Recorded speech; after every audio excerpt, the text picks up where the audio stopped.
Tell him the Burrow did it. Tell him the Burrow did it. Tell him the Burrow did it. Tell him the Burrow did it. Tell him the Burrow did it. Tell him the Burrow did it. Tell him the Burrow did it. What? Don't get me a hype, yo.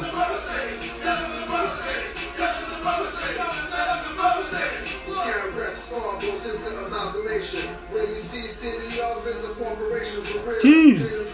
What's going on, everyone?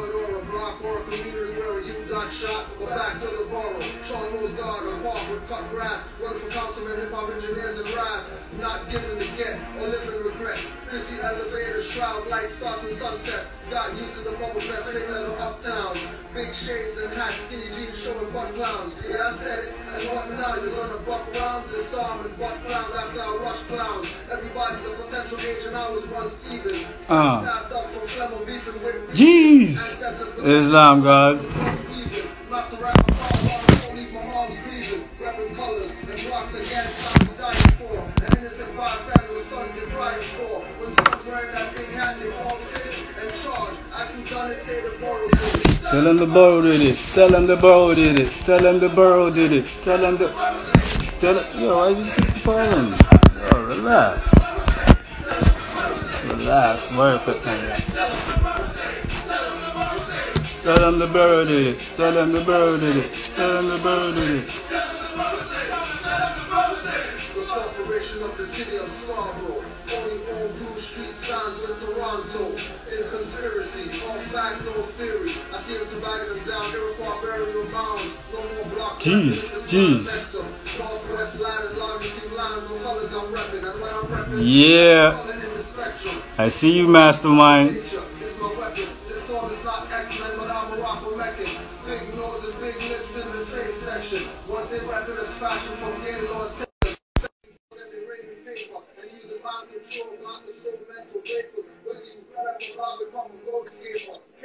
What's going on, sir? What up, my man?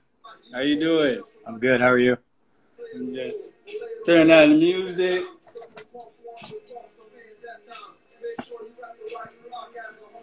How's your day going? Good, man. We got a lot of shit on the go, so. Okay. I don't even know what we're unpacking. Well, I mean, we haven't spoken in a minute. That's what I mean. Yeah. We haven't spoken in a minute, and I mean, the Raptors won the chip. Wow, you're talking about going back a Toronto. year. Kobe's gone, Nipsey, like all kind of stuff happened. You know what I mean? You're not at floor anymore. Like it's crazy. I know, right? Like a lot of things have happened. Yeah, they're tough. You know, like yeah. Let me see. What's that post you made? This one right here. Oh, okay. So get into that. Let me know what happened with. Let people know, you know. They called it they called it restructuring. It is what it is. You know what I mean? Radio stations go through that shit all the time. Okay. Yeah, there's not much more I can. Let me win the lottery so my money's tight, and then we can air it all out. I hear you. I dig that. I dig that. Oh, when the book comes out. When the autobiography. The money still got to be right before all of that, right? I don't want nobody coming from my pockets. I hear you. But yeah. So how's everything with you aside from that? How's the family handling the whole quarantine thing? You know, I mean, we're trying to navigate through it like anybody else. You know, obviously it was a little tougher in the colder months, and then, you know, as the weather was, it helps with the sanity. You know what I mean? Like warm weather will always help soften any kind of bad moods and stuff, and being able to get out of the house, even if you're not able to do anything with anybody, just being able to get out of the house and roll your windows down or ride a bike or whatever the case may be, just being able to get out. So, yeah, again, yeah, you know, I'm sure there's many people that are, you know, in far worse positions than I am. And so, I feel for them, and there's obviously people that are in better positions than other people. So, You know, it is what it is. It's a work in progress. Let's call it that. Okay, okay. I know you love to travel, so I know you're kind of tight about not being able to Well, especially since I was spread your given, wings, especially since I was given all this time off, right? So which is ironic, the irony yeah, of life. You know what yeah. I mean? So because you know, truth be told, had you know the pandemic not happened, I would have been gone for months. You know what I mean? I would have just been out. Oh, for sure. You For know, sure. and definitely gone to places I either haven't been in decades or visited places I've never been, and just got a whole new perspective on life and stuff, right? So, Excellent, excellent. what about you? What about Well, you? no complaints. With the quarantine, like I've been living a quarantine life since 2002 when I got incarcerated. So even when I came out, I usually be home. I work for myself, so if I'm not working, and I work from home too, so I'm always home, and I have a full house. You already know. We had a baby the other day too. We had Ah, another daughter. congratulations, man. On 420 Oh, word. militia. So yeah. That's what's up. Families are actually out of town. They're supposed to come back tomorrow. They've Okay. been gone for like a month and change now. I've been by myself, just doing me. So can't Right. really complain. All right. So with the quarantine, did you? I remember we talked about. You said your daughter was gonna try to get into DJing. Did you use that time? Nah, she you know, like for my kids, you know, I tend to just let them. They're older now too, so I don't push anything on them. I kind of show them options, and if it interests them, then I'll support it. If it doesn't interest them, then um, if it doesn't interest them, then it is what it is. Okay, okay. Yeah, she never quite. I personally think that in today's climate, that if you put work in and you're half decent, like at DJing, especially women, that she would have a potential opportunity for doing big things, right? It is what it is, right? Because In this climate, for sure. yeah, I mean, Sure. arguably, male DJs are a dime a dozen, right? No one there's a side of it where people are really into, excuse me, the technical aspect and how great an actual DJ is with spinning and cutting and all that, and then there's other people who they only care about the party and how the selections are and how it's being run. No one really cares about blends and cuts and scratches, and that's for male DJs. And with women, it's cool when and I've seen a lot of them online. Like there's women who are technical like beasts when it comes to cutting and scratching, and I've seen women who are amazing at blending and selecting. And then and I know it's going to sound sexist, but I mean, on top of that, if they're attractive, it just elevates their opportunity to a whole new level, right? Listen, man, you're preaching to the choir. I know two things sell 24 hours: food and sex. So, Right. I mean, whatever it goes with branding, like, I mean, anything. You watch a commercial, it could be about a lighter, and you'd have a girl in a bikini doing it or Yeah. something. You know Yeah. what I mean? It goes Yeah. with branding. So, if you have a DJ and she's eye candy, it's a no-brainer. Yeah. You know what I mean? So, hey, did you take in the new Nas album? I did. It took me a couple listens. Like, I mean, it's somewhat it sucks because as a fan of Nas, I always set myself up for disappointment anytime he releases an album, and it's only because it's been so long since he's released a complete body of work that is dope, right? And Mhm. so I always go into it cautiously optimistic, but preparing myself to be let down, so to speak, right? Okay. And so I listened to it the first time, and I didn't listen to it attentively. I think I was listening to it while I was working out or whatever, so kind of just in the background. And then I went back and revisited it, once in the car, and then I sat and I actually listened to it at my desk where, my sound is a little better. I mean, the car is always a good place to listen, but again, when you're in the car and you're driving and you're paying attention to other things, you're not necessarily taking it in the way you should be taking it in. And for me, music, you know, I hate listening to music on my phone for the first time. I feel it does a disservice, and it's an injustice to the music because you don't get the same. You need to set the ambiance. It's a vibe. It's a vibe. It's not even ambiance. It's just sonically, right? Like listening to something on your phone speakers is not the same as listening it to in the car or, yeah, definitely. or, you know, on your big speakers or whatever the case may be. Anyhow, I listened to it again properly, and I really did think Nas kind of he did it right. Like on this particular album, you know, the beats are right. You know what he's saying has always been right. It's always been a beat selection thing, and even sometimes a hook thing with Nas where that's he's where been like that. He's kind of unorthodox with his style. Like he's as an icon.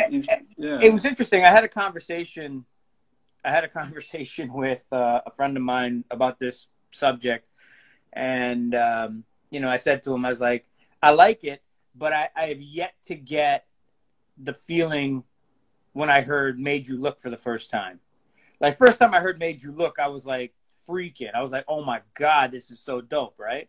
And he, you know, his response was, it's a different time. And I kind of looked at him and I'm like, well, just because, you know, "Made You Look" came out in whatever was 2002 or whatever. 2000 right? 2003.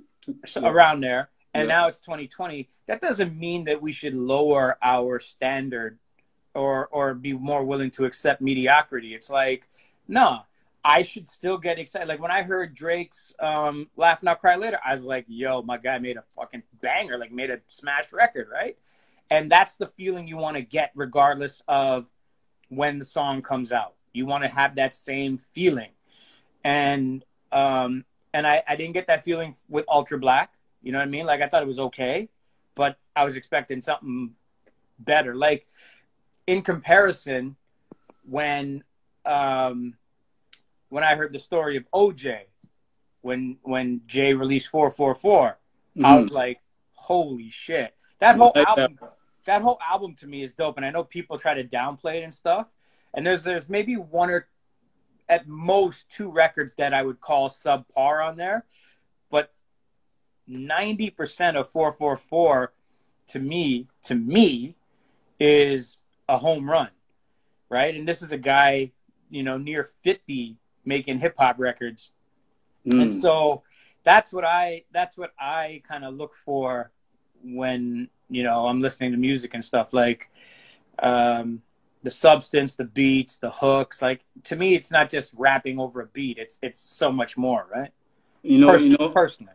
I feel the same way when I first heard it.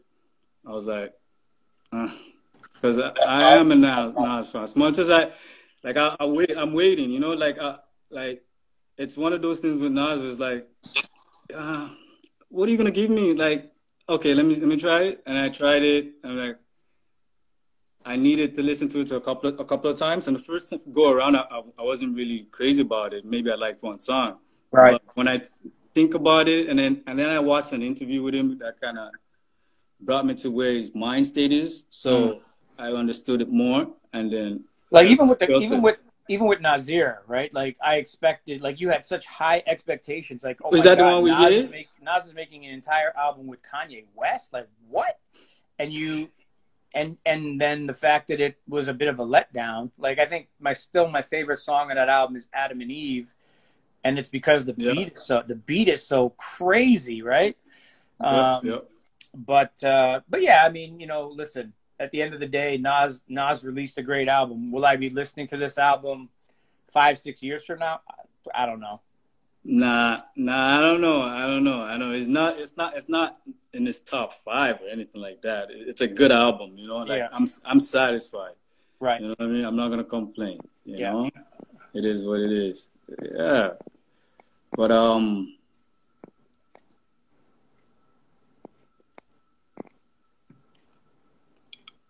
with the quarantine, right? Yeah. What role do you think social media is gonna play moving forward with artists? You know how everything's kind of topsy-turvy now. Like, I mean, social media has been pretty integral with artists for the last, almost decade now. I think I got a notification today that today's my 11-year anniversary on Twitter or something like that. Oh, yeah? Wow. And so, when you think about Twitter, Instagram, Facebook, SoundCloud, YouTube, all these different platforms, they're all super integral with music and artists, and even, comedy and acting and so on and so forth, and people that are trying to get into the TV, spectrum and whatnot. Mm-hmm. So how it's going to play a part is it's going to constantly be there, right? Like, obviously, live performances have had a major shift. Well, you see what they're doing with what Swiss is doing with their verses, right? Mm-hmm. So I feel like that's gonna be the new norm, where you might have a small venue and maybe invite a few people, but everything is based on production onto a platform. Yeah, I think the problem with that is all these platforms are not owned by the artists, right? So Mm-hmm. they're not the ones that are making the money. They're not the ones that are seeing the benefits necessarily. Like, the Versus thing is great because what happens is you're using older artists, and when they do these Versus events, it creates awareness and interest back in those people's catalogs, and then people. Yeah, those are legacy artists. Right, but then what happens is people then go back and revisit all those albums, and their stream numbers go up, or people go and buy those albums, or whatever the case may be, and then the numbers go up, and that's a great thing. But again, the artists don't own the platforms, right? And the problem was, when Swizz and Tim started seeing the success with Versus, and there was this whole conversation about moving it to a more viable platform that benefited the artists or benefited Swizz and Tim. There was a backlash, right? Because people were like, wow, we're not going to pay to see this stuff. We just want to enjoy it and blah, blah, blah. And I see both sides of it. It's like, we're never going to, properly own the culture when we don't own the culture. You know what I mean? It's so I feel like this is where you know how you go on the streetcar sometimes, and they have where you could it's a trust thing where they expect you to pay, right? Right. So I feel like that's where it's gonna go with that. Like, as an artist, especially when you don't really have a brand like that, is that you're just gonna might get a Patreon page or something like that, where you're just gonna ask people, if you like what I do, support, whether what I mean, whether they're tuning in or not, or that's what I've done. I just started a Patreon page, and just it is what it is. And prior to that, everything I did was just out of my own pocket and so on and so forth. But right, with the quarantine, obviously everything slowed down, so we got to figure out another way. Just like we were talking about, like artists, everybody's got to figure out. Not just artists, it's just 9-to-5ers got to figure it out. Absolutely. It's crazy. It's crazy. So the NBA shut down. It's crazy. Well, I just saw a tweet now that apparently the players voted to continue the playoffs, and so. Oh, really? So yeah. That was just a 24-hour thing. Well, they had just a a meeting. 24-hour month. Well, it depends. It depends. I can't see the players agreeing to, and this is just me not knowing anything, but I can't see them agreeing. Yeah, so I'm seeing it right now. NBA players agree to resume the playoffs, but tonight's Raptors game will be postponed.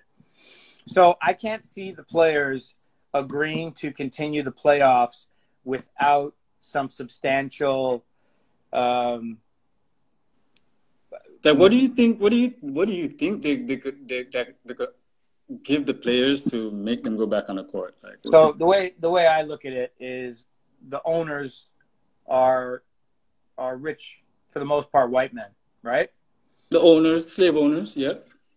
Okay, whatever you want to call them. They are connected to the people who can affect change. So when when there's enough political pressure, change will happen. So if enough powerful people tell, the DA of Wisconsin and the governor of Wisconsin, fire the chief, arrest the cop, and do this now, it's eventually going to start happening. And the way I look at the end of the day, it comes down to the pockets. When you hurt the pockets, that they don't care about nothing but the money, right? Like what we're dealing with and what we've been seeing over the last almost 4 years in the U.S. and arguably around the world is the willingness to maintain two things: money and power and white supremacy. Those are the two things that they're trying to control, right? Mm-hmm. Because when they lose one or the other, that's when they start taking their L's. Mm-hmm. And they're trying not to lose that. Mm-hmm. So, but see, the thing with the owners is this. It's my personal opinion. I don't think money matters to them. It's more control of the people. No, listen. Listen. They go hand in hand. Listen. Without the money, they remember, the money is not real. They could just print the money. It doesn't even exist. It's the fact that the money exists is because we agree that the money exists. Okay. You feel what I'm saying? But it's still there. It's there. But the control of the people is more important. Okay? That's what I feel.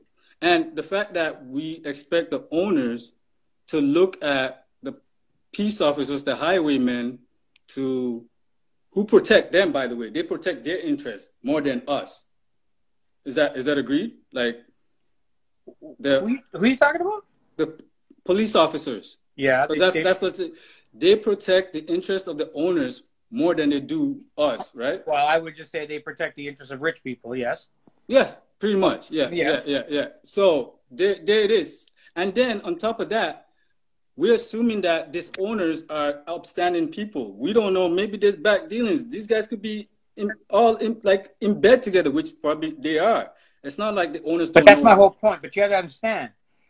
So when the players say, yeah, we aren't playing, which in turn affects the pockets, because when they don't play, like right now, the owners are also hurting because they can't fill their arenas with people. They can't sell concessions and all that type of stuff. So they're hurting already, right? So the only money that they're getting is the network deals, the television rights deals, right?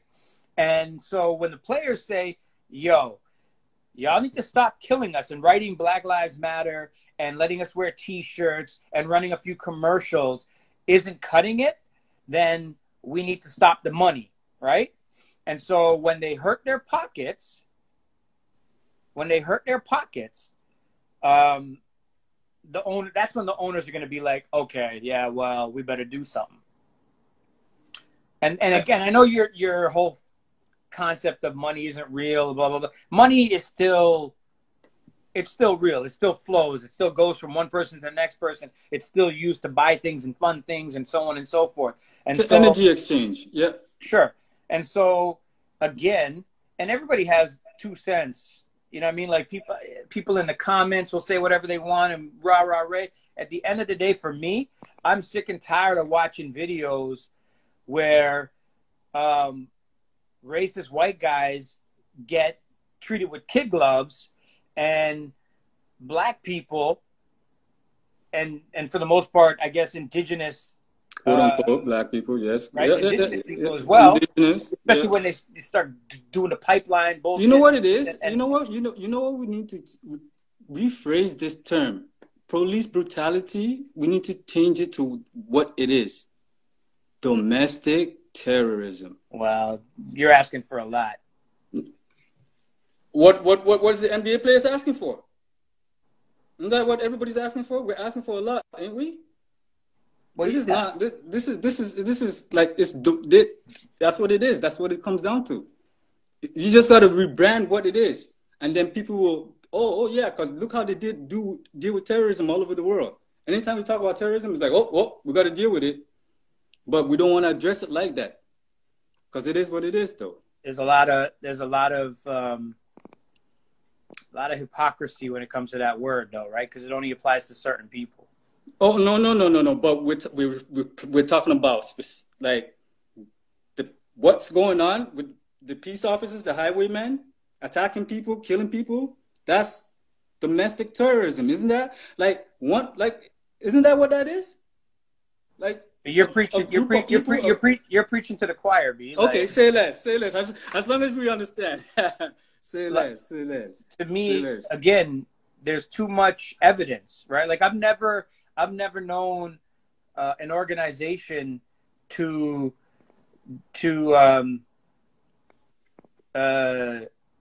dabble in magic and witchcraft the way the police organizations do when there's a video. When there's a video, that's the best way to put it. When the video isn't that it? When the video is right there in plain, and then they're either like, well, there's more to the video, or what you're seeing is not exactly what happened. Nah, man, that's exactly what happened.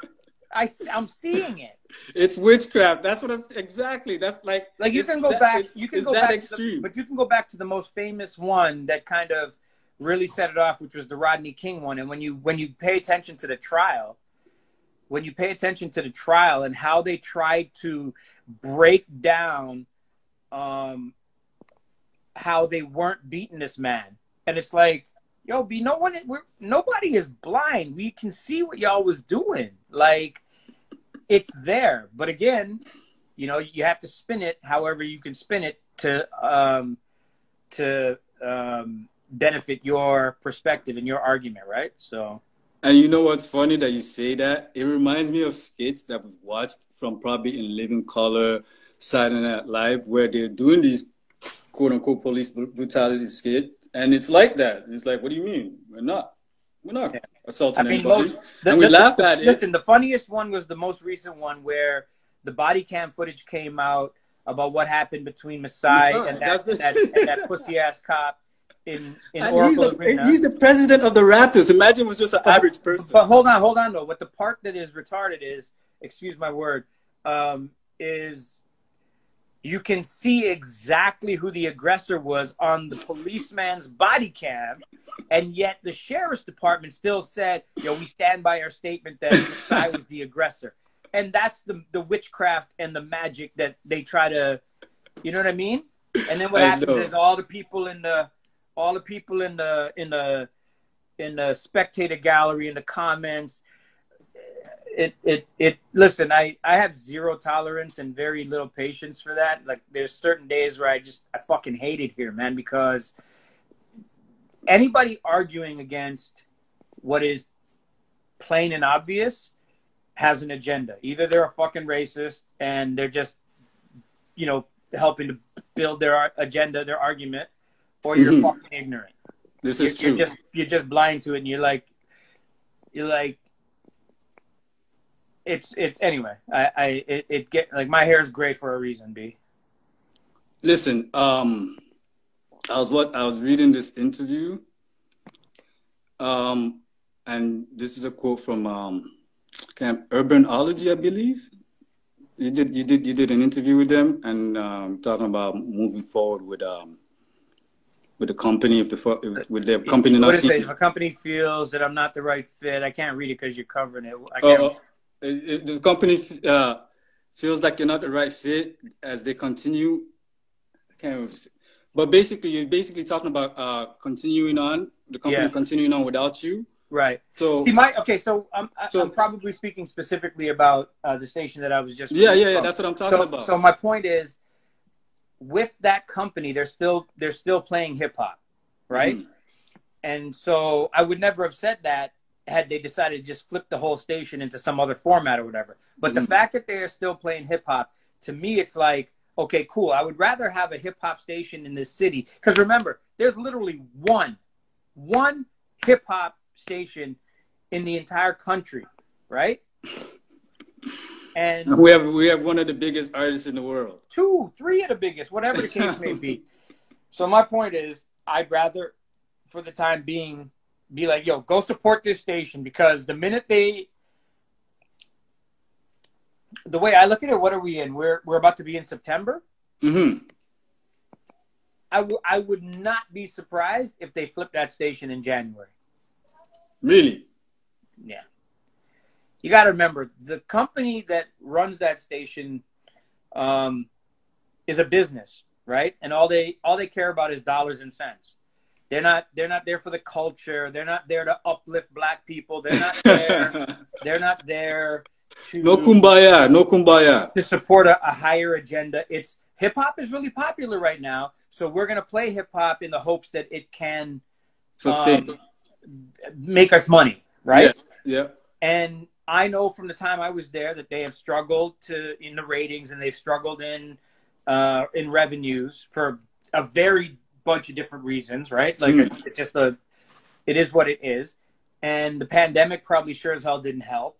And so when you look at this station and this company, are they going to continue to lose money on something when they could potentially, and I say potentially because who knows, flip it into something else that could maybe turn a profit? Because again, they don't care about what it is that's on the air as long as it's making the money. So with that being said, Made in Toronto was ironically, before that show started, me and you spoke on it on our last interview on having a platform like that for up and coming artists. And Made in Toronto is something that you started before you left. And you know, I'm pretty sure a lot of guys appreciate it. I've seen, you know, numerous people who always let you know on Twitter that, hey, listen, you paved the way for them, you know? So how is Made in Toronto? How's that going? And what's the numbers like? Is it? I'm not there, B. I couldn't tell you. I haven't been there since March, right? So I don't know what the numbers are. I don't know how it's going. Okay. I thought you know the host. The host, that's... Yeah, but we don't talk about that. Like, I mean... Okay. Like, I'm just saying, if I started just like, I mean, if you started something and I have to leave it, I'd be like, I want to see how it's doing, and, you know, because that's like me breaking up with a girl and then asking the new boyfriend how the girl is. Oh, shit. Why would I? I don't care. I didn't know it was like that, yo. But listen, it's like, I believe I left it in good hands, right? And the person that is running it is like is family to me. Okay. And I know where his heart is and where his passions lie. But again, remember, like, he doesn't own that. It's a part of that company, right? And it's that company that needs to want it to be successful and want to promote it and want to do all the things to help push it. But again, you know, we were supposed to have the 3rd annual one, you know, a few days before I was let go.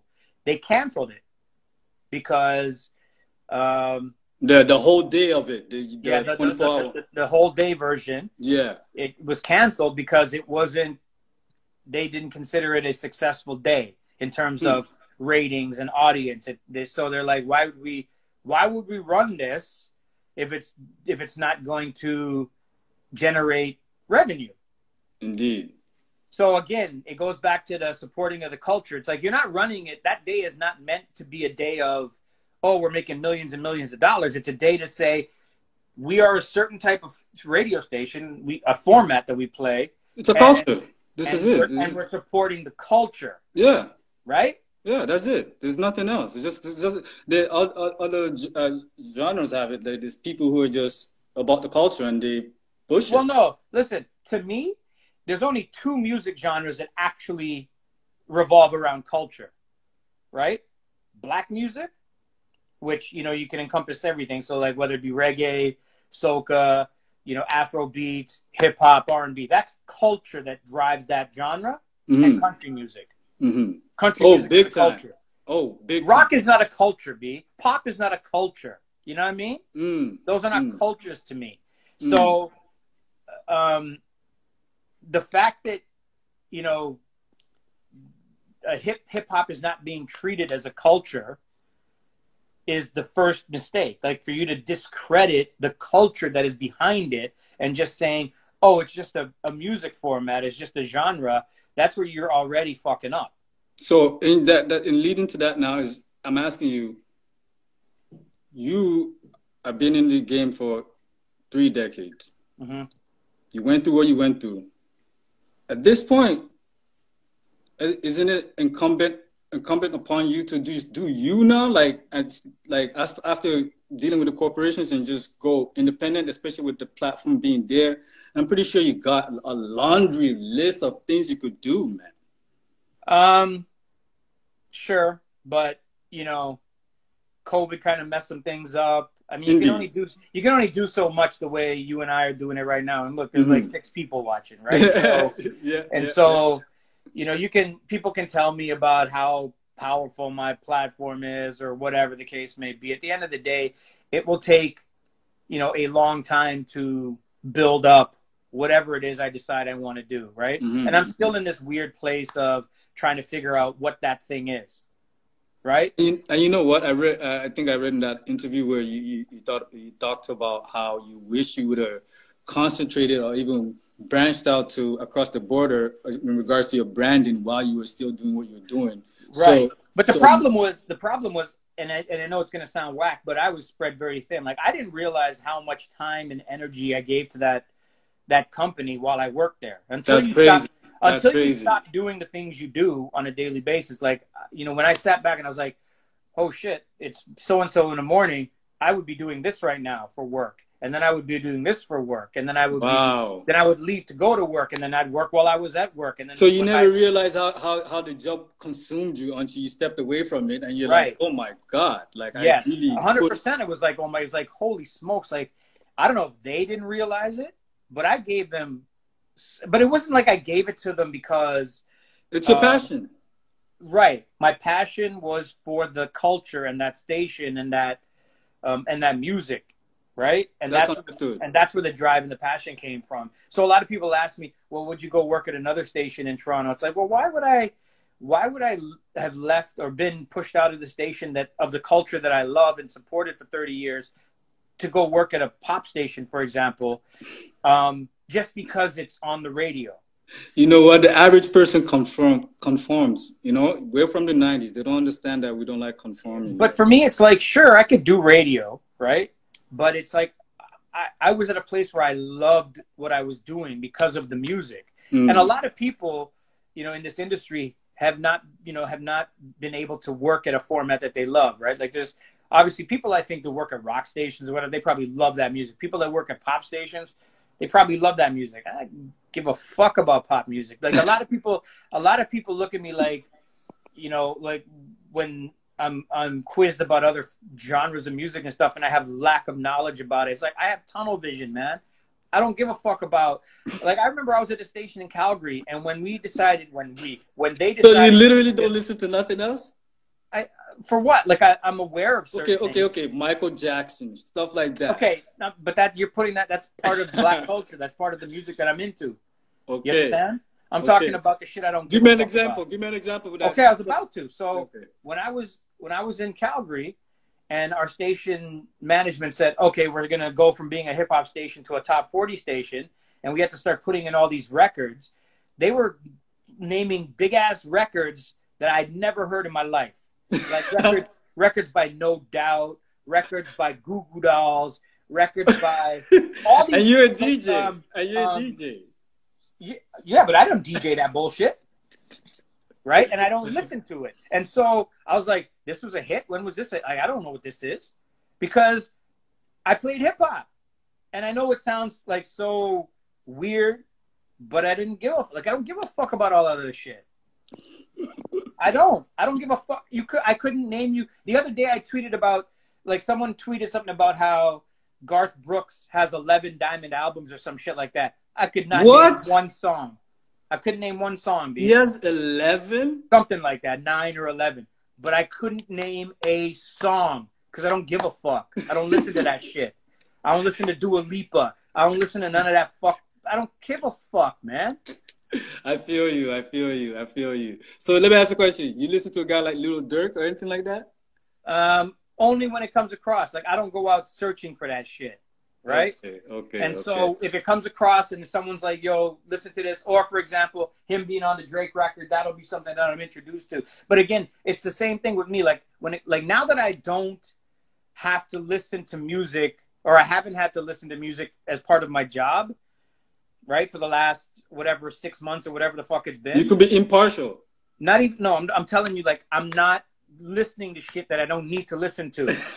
So if there's hip hop that other people are into, but I don't like, I'm not exposing myself to because I don't need to listen to it anymore. I don't need to have to talk about it on the radio. I don't need to have to listen to it to put it into the system to program that shit to play or whatever. So I don't give a. I'm not DJing. So basically, when you were doing that and you had to do it for those type of tracks, you're just like. Yeah, it's like, okay. I mean, you want to put on some Primo and Gangsta. Listen, I understand the difference between my personal taste and what the masses are looking for. I understand the disconnection and all that shit, and that's how I've maintained a position in radio for so long. I get the difference, but when you don't have to do it anymore, why would you? Indeed. You know? Hey, you know what? We're talking about DJ and Primo and whatnot, and I saw this one where you talked about how Nas has all these albums with this producers, but nothing with Primo yet. Yeah, I don't get that. I saw a couple of friends of mine say something along the lines of that concept expiry date's long gone or whatever, and I'm like, yo, no, this is exactly what you're talking about. Preem just released a record with Royce. You know, like he has 2 Prime records with Royce. His production is still, to me, relevant if he's making, if he's in the zone and he's focused on what he's making. So when you think about Nas and you think about some of his greatest records, they were the ones that were collaborated with Primo. It's some of the best he's ever done. I think Primo. When that album drops, remember that Nas we're waiting for? I think that's what the issue is. I don't know if Nas feels comfortable bringing that Nas out to do it with Primo, because he can't do what he did, what he's kind of doing with that new album with Primo. You know what I mean? You can't. That new album was more contemporary, like, you know, cool. And that's, music. That's the weird thing. Like, it's like you do a record with Kanye, you do a record with Hit Boy, but yet his fan base, his actual fan base, is the one that's been like, yo, do this record with Primo. But you're ignoring that. I can't speak on any man. Maybe it's a money thing. Like, maybe he doesn't feel like we have the money to back it up, you know, to support it. I mean, whatever. I can't pretend to know what's in a man's head, right? All I can know is, yo, this is what people have been asking for. I don't know why you're not giving it to them. So that's why I suspect that there's something deeper going on. So you think so, eh? Well, I mean, what else? Why else would you not? Even if it's a throwaway album, even if it's just a mixtape or some shit you put out for free, it's like, give the people what they're asking for. Indeed, it's crazy right now. I think he's self-funded. Like, if I'm not mistaken, Mass Appeal is his own company. Yeah, that last album is on Mass Appeal. Right. And so it's like, you could do it. You could fund the whole thing. And it's not like Primo's probably be waiting for it too. So it's not like Preem's going to be like, yo, it's going to cost $1 million. It's like, give me the bag. He's probably dying to do it. That's just my opinion. This is true. When I was on Twitter, I don't know if you guys follow him on Twitter. Follow the man on Twitter. Yeah, let me just shout out Drew. I see Drew's listening. So yeah, shout out Drew. I see Bishop out there. I can't see anybody else. Like, Drew is right there, and I don't see anyone else. So. Yeah. This is funny to me. If you ever follow this man on Twitter, this is where you talk about how you watch certain shows with your wife. I don't watch them. She watches them, B. Listen, my wife gives me, like, I know a lot of people enjoy my my social media because of the humor and whatnot. That's really this is what I'm saying. A lot of you can do so much. But unless I'm talking about some real political shit, most of my social media should be taken with a grain of salt and definitely a bowl of humor, right? And so, my wife definitely gives me enough material because, the shit she does makes me laugh, man. I know. There's a picture here. When I first saw this picture, I'm like, yo, who's that, Sean Paul? Yo, fam. You never got that with this me picture? And Sean Paul, if you want to see how similar we are. We don't look the same, guys. I see there you are with Drake, you know what I mean, early on. I think you said, you mentioned in one interview how Drake actually flew out to Calgary to get your some advice from you when you start now. That was in the starting days, yeah. Yeah. Does he still reach out for you for advice these days? Nah, I think he doesn't like me, actually. So stop this. But it is what it is. We're not going to talk about what? it. Pass over that. Yo, Drake, please, come on. Let's have a sit down. Come on. Pass over. Stop this. So before we close out, listen, we got to talk about this.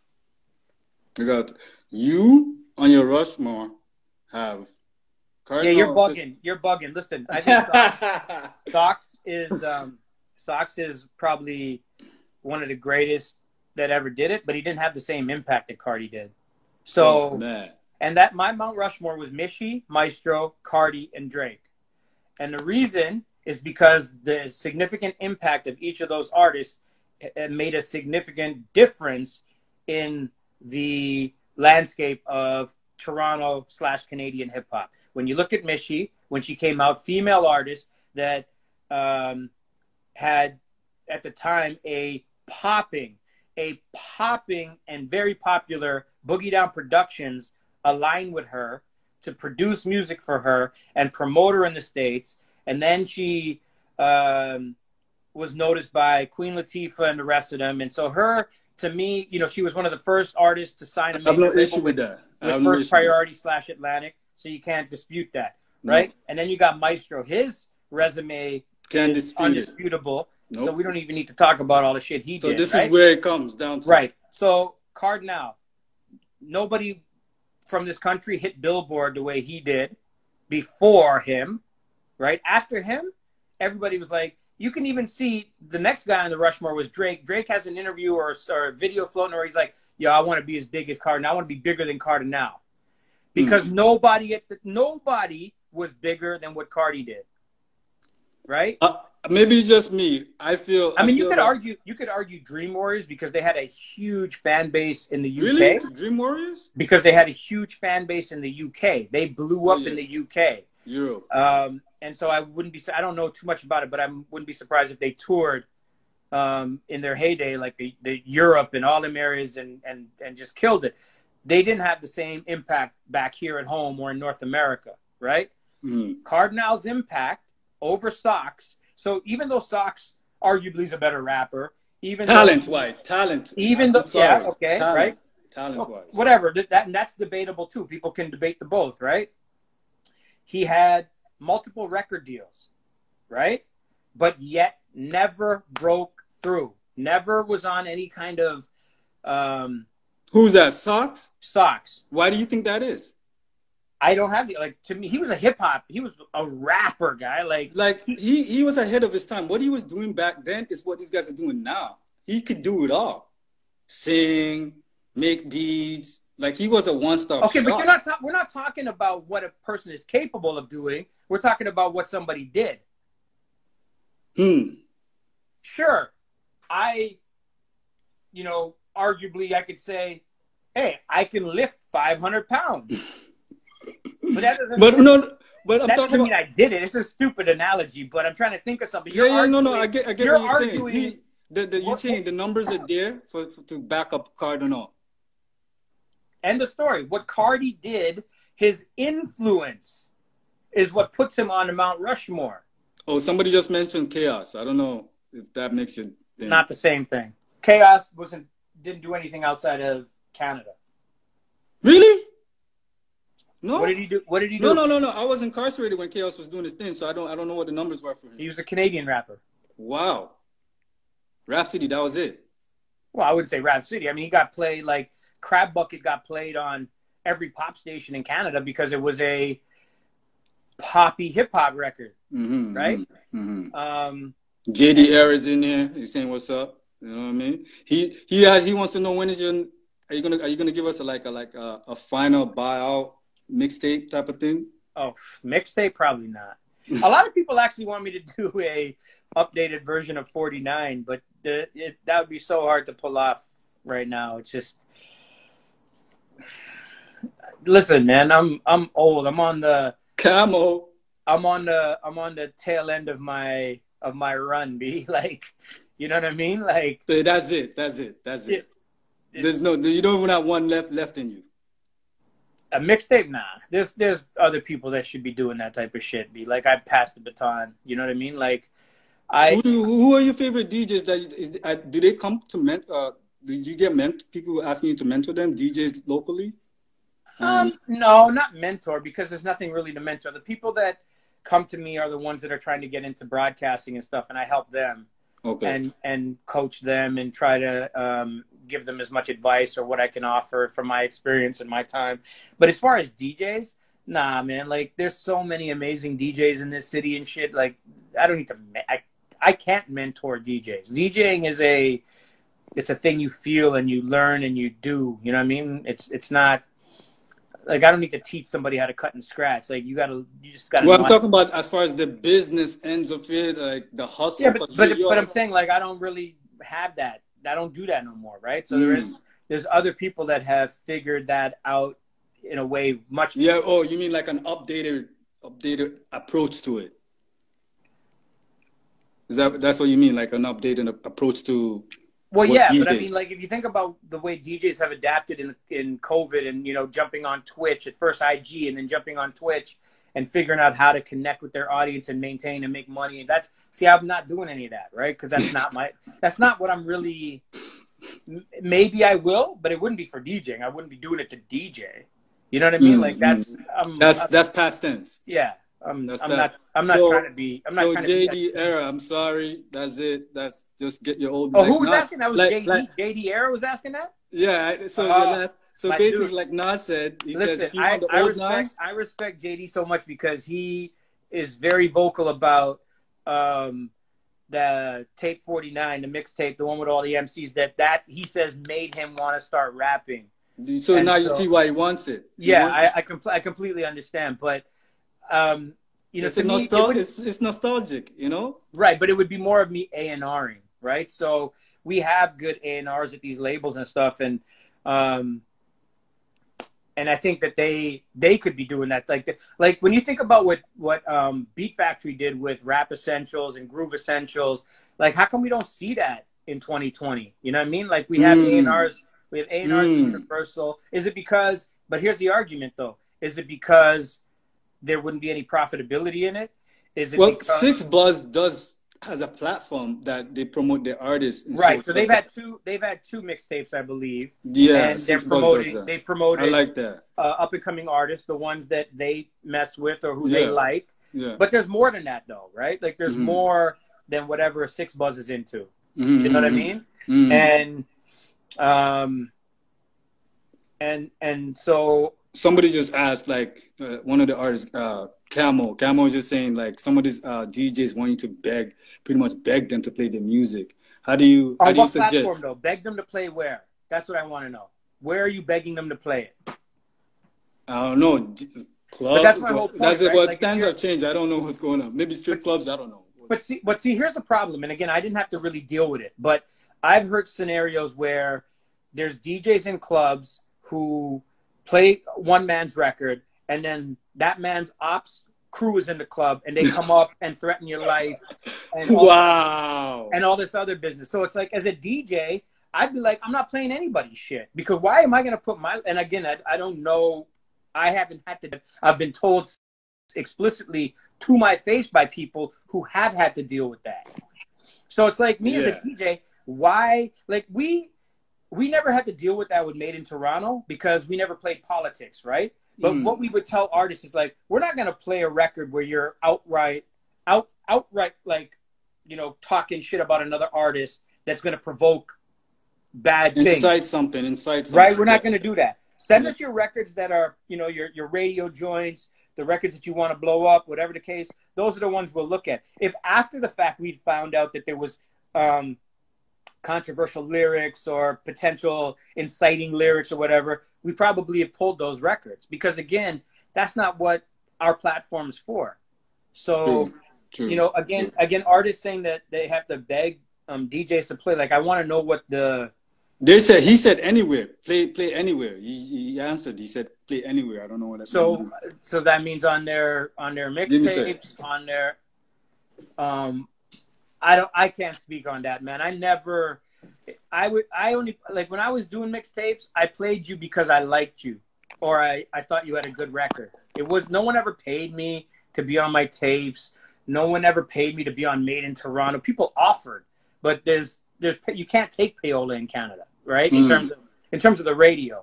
Like, obviously, if I felt so inclined, I could have charged people to be on my mixtapes and stuff. But why would I have done that? I was trying to help elevate a culture. I was trying to help blow up a scene. I was trying to argue that, hip hop, like the shit that I was saying 25 years ago finally came to fruition in 2020 with Drake being the biggest fucking rapper on the planet. So, I feel like all my words that I was arguing to these record labels and these radio stations and all these people in power back then, it finally happened. However it happened, Whereas, like, in Canada, for years they would throw these pop and rock artists down our throat. Meanwhile, we had to have our artists scratching and fighting and doing everything on their own to blow up. And no, I will never discredit what Drake and his team did, because indeed. We got 30 seconds left. The Instagram just told me that we got 30 seconds left. It's been blessed to talk to you. Everybody loved the interview.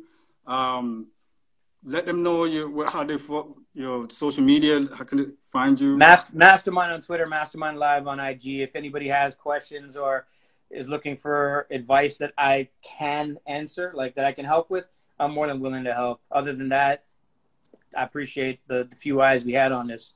Yeah. Oh, we got up to 13. Thank you so much for joining us. Support.